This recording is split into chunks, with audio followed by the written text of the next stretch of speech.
camarades membres des différents gouvernements de l'AES, chers participants donc au premier sommet des chefs d'État de l'AES, bonjour. C'était un immense plaisir et un honneur de nous retrouver ici aujourd'hui, une date bénie, une date mémorable, le 6 juillet 2024, ici à Niamey.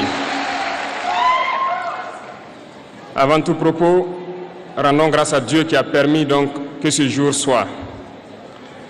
Nous lui disons merci pour tout ce qu'il a pu faire pour nous jusqu'aujourd'hui et tout ce qu'il fera pour le peuple de l'AES.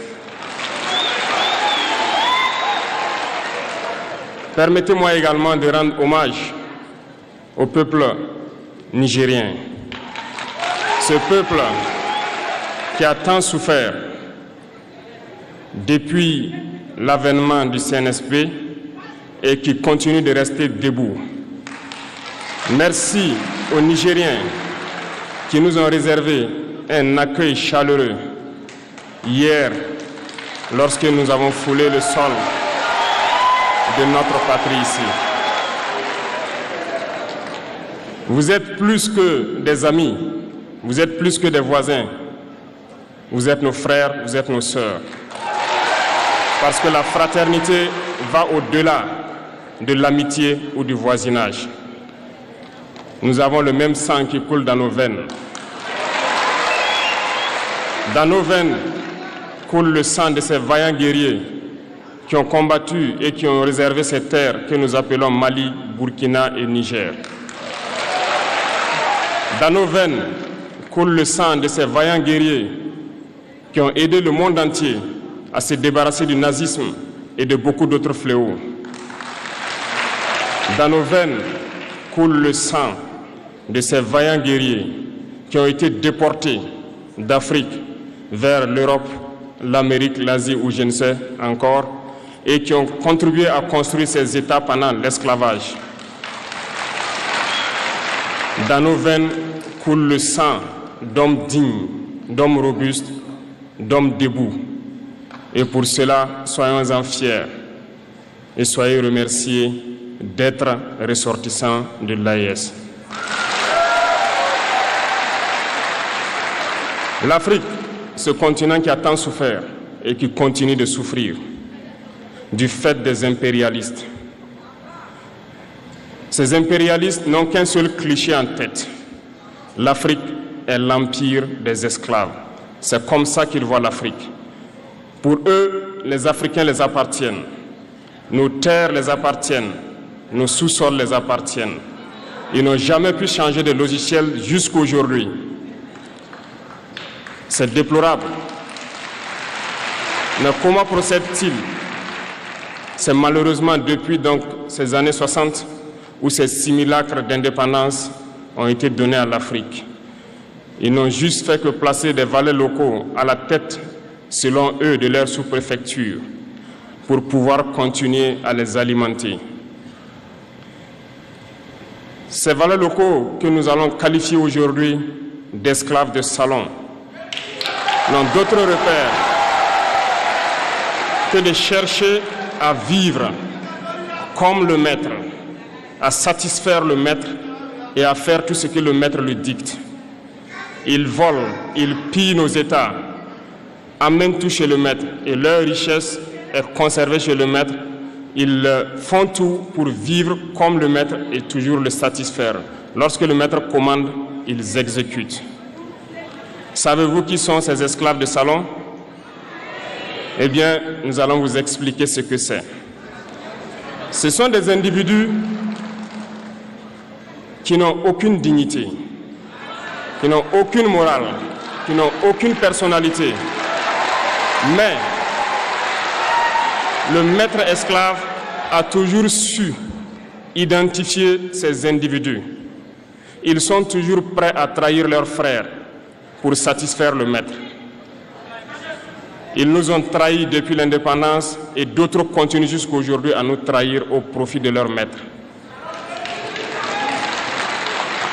Ces individus continuent toujours, contre vents et marées, à piller l'Afrique, à aider le maître à piller l'Afrique. Ils se plaisent à le dire chaque année Dans leur sondage économique, le Burkina est le pays le plus pauvre, le Mali est le pays le plus pauvre, le Niger est le pays le plus pauvre. Nous sommes classés parmi les derniers. Très bien, si nous sommes aussi pauvres qu'ils le disent, mais quand est venu le moment de prendre nos responsabilités, nous avons demandé à ces maîtres de quitter les lieux. Pourquoi ne veulent-ils pas partir? Lorsque nous prenons le cas du Niger, depuis plus de 40 ans, certains pays exploitent l'uranium pour produire de l'énergie chez eux. D'Ottawa jusqu'à Paris, les rues sont illuminées, c'est la lumière. Mais au Niger, c'est l'obscurité qui nous est servie. Lorsque vous partez dans nos États, nos sols sont troués de toutes parts pour rechercher les métaux précieux tels que l'or. Mais souvent, il n'y a même pas la moindre route accessible pour atteindre les zones où ils exploitent l'or, encore moins certains services sociaux de base. Voilà pourquoi nous avons décidé de nous révolter et de prendre le destin de nos pays en main. Il y a bien d'autres exemples. Mais lorsque nous avons décidé ainsi, eh bien, nous avons été approchés par certains esclaves de salon pour nous passer le message de leur maître. Parce qu'ils avaient créé cette sorte de chaîne polymère qui se relève à la tête de nos États pour les servir. Et nous sommes venus briser la chaîne. Et c'est inconcevable pour eux. Ils nous ont donc approchés et ils nous ont demandé de rentrer dans les rangs pour faire partir de l'élite qui doit diriger l'Afrique, parce qu'ils ont une élite formée et formatée qui doivent suivre, qui sont incrustés dans cette chaîne-là. Nous avons refusé de rentrer dans leur rang. Et dès lors, les hostilités ont commencé. Et ils ont fait fourvoyer dans nos zones plusieurs mercenaires, des formateurs. Les agents sont descendus dans le Sahel pour espérer mener des attaques barbares, lâches contre nos populations, espérer les révolter. En plus de ces attaques sur le terrain, les attaques communicationnelles, la manipulation, la désinformation battent son plein dans leur rang. Mais les peuples du Sahel ont compris et plus jamais on ne pourra les manipuler. Ils savent d'où ils viennent, ils savent ce qu'ils font et ils savent où ils partent.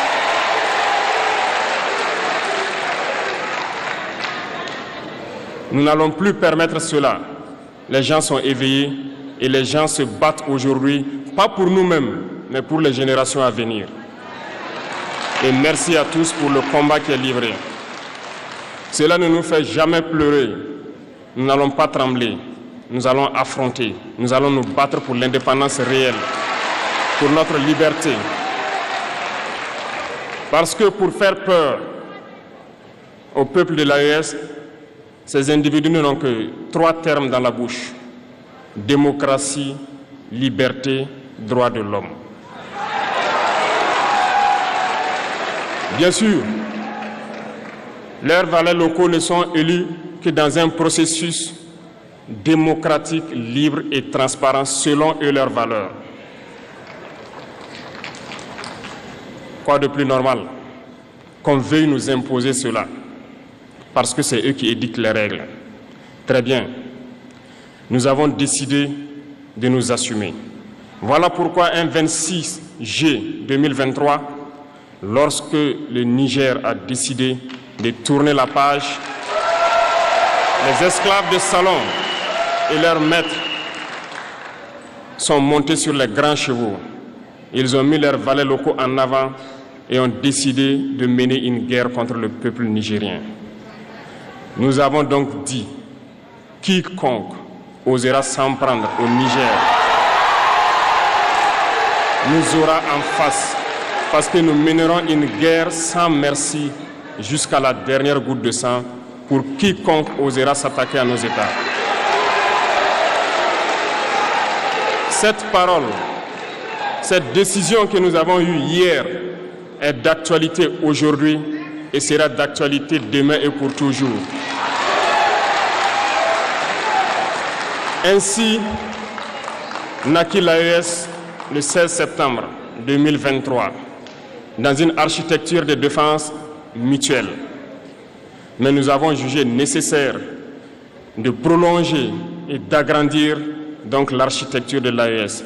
Ce qui nous rassemble aujourd'hui doit nous permettre d'aller sur d'autres terrains en plus de la défense, notamment les finances et l'économie, les infrastructures, la santé, l'éducation, bref, j'en passe.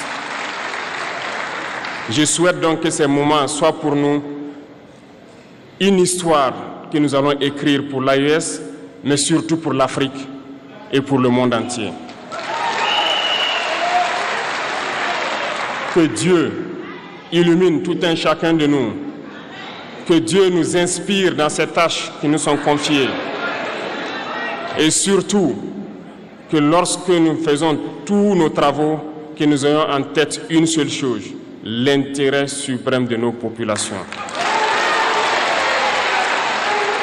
Sur ce, nous prions encore une fois de plus, bon Dieu, qu'il nous accompagne tous dans nos différentes tâches, qu'il protège nos combattants qui, grâce à eux, nous permettent d'être assis ici et d'échanger autour de l'avenir de nos États. Soyez donc remerciés une fois de plus, peuple nigérien. Soyez unis et solidaires, peuple de l'AES, la patrie ou la mort.